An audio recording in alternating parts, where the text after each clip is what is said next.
Hello, everyone. Welcome to the UltraQuest podcast here on the Morphin Network.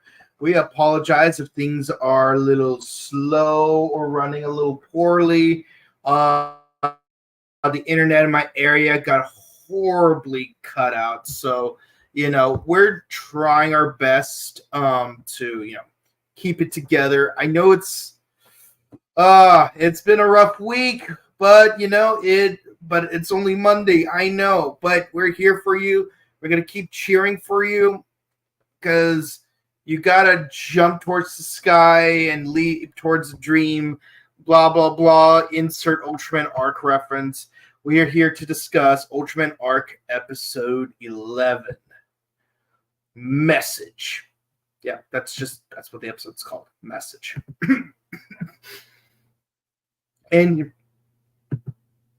And yes, this episode is part one of a two-parter, believe it or not. And I believe it. It's about time.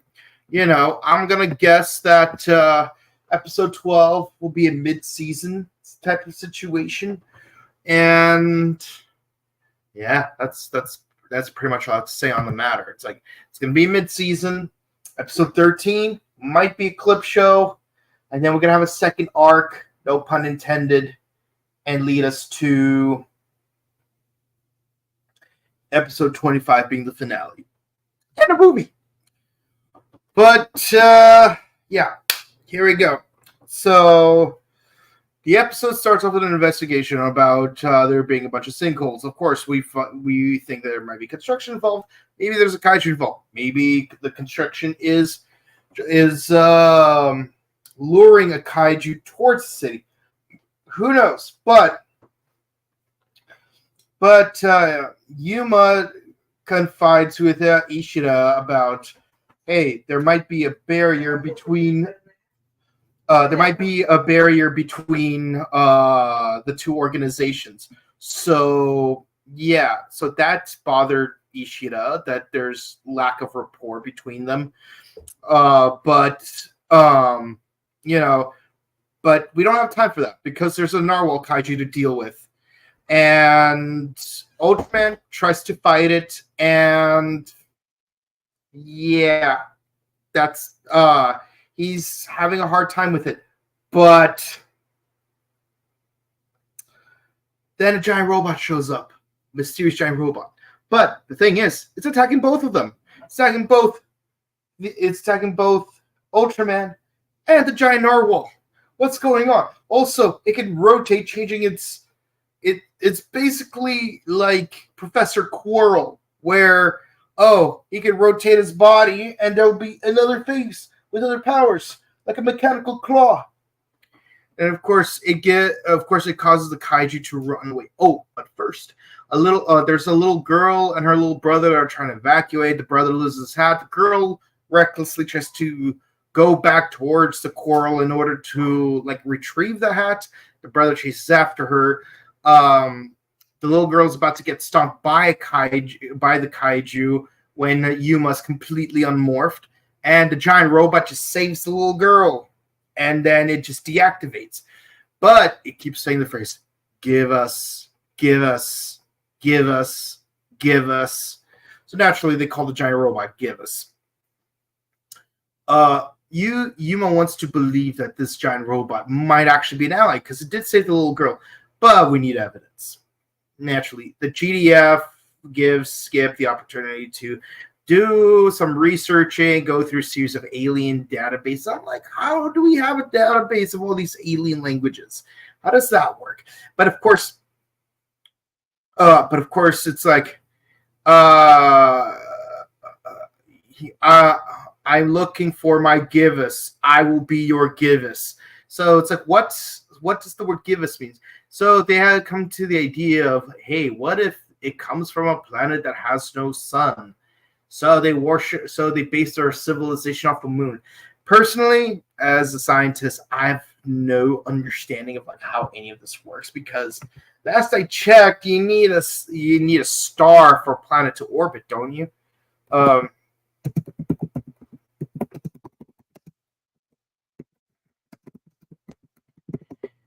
Yeah. So yeah. So they go with the idea that it came from a planet that doesn't have stars, and apparently not all planets need to orbit a star, apparently, which makes me wonder what's the planet doing in space, generally speaking, because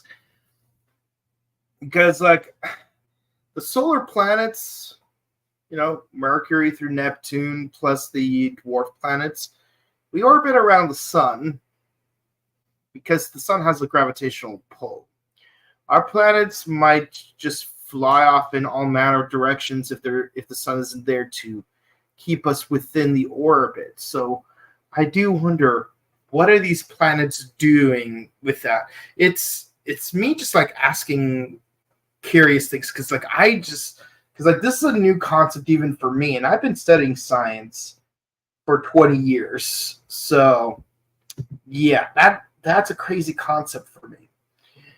I know it's a real thing, but it never came up in any of my studies. So that's something that's genuinely new to me, and that excites me a little bit. But of course, because based civilization on the moon, they're like, what if we cross-reference lunar languages? I'm like, that's also a thing in this show. I mean, it's Ultraman. I get it, but still. So what ends up happening is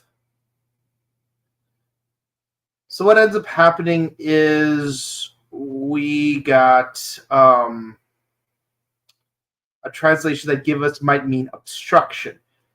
Where is my obstruction? I am your obstruction.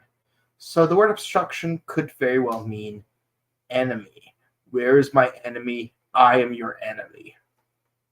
So now the GDF wants to combat this giant robot. Yuma isn't 100% sure. And as the day breaks, Yuma walks off, not knowing what to do. That's literally the entire episode. I wish I could say there was more to this episode, but there really isn't. We did get a cool scene where Ark uses his lunar form to try to block an attack from Givus in order to save the little girl. But yeah, not much happens. Again, it's a two-parter, but I feel like there should have been a little bit more of a conflict involving this.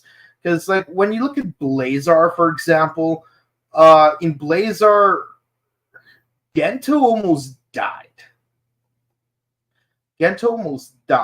Because he and Blazar were having conflicted feelings about fighting a kaiju. Especially because of what happened in a previous episode. Here it's like, the robot's not doing anything. Is it a friend? Is it a foe? Do we fight it? Do we not fight it? What are you gonna do? I just wish we had a little bit more of the robot doing things that contradict each other in order to make it more of a dilemma. Heck, we don't even know if the robot will wake up anytime soon or not. So that's kind of a problem. Although, given that Givus has two faces, they could do an angle similar to the red ogre robot and the blue ogre robot from Ultraman Tiga, where one side is good, the other side is evil. But there wasn't enough of either of them to really say, oh, that's definitely what's going on. It could just be a simple form change. But based on the trailer for the next episode, it is possible that it might be piloted by someone that Yuma knows, especially since we see someone do this. This episode, 8 out of 10. I see where they're trying to go with certain elements of the episode, but I don't think they did enough with it. That's my issue. I hope this episode, I hope the follow-up episode is going to be great. I really hope it'll be great, but who knows? Let's read the comments. Let's see what you guys have to say. Yay, our first two-parter of the season. I wonder if Give Us will be an ally like Earth Gale. I hope so too. It's more fun when there's more than one giant helping out fight kaiju. And who is piloting it? Who knows? I certainly don't think it's the bird guy from the In episode. I think it was episode 6, if I am not mistaken. I've been wondering that myself. Yeah, I've been wondering. Yeah, who knows? Also, I wonder if Arc will get additional forms. Maybe he'll get one next episode. Maybe he'll get one around episode 20. Who knows? Can't say one way or the other. But that's it for the comments. I know this episode was short, but there's really not much to say about it. If you enjoyed, please be sure to comment, like, and subscribe to us on YouTube, Facebook, Twitter, Instagram. Ding the bell icon to stay notified for our latest videos.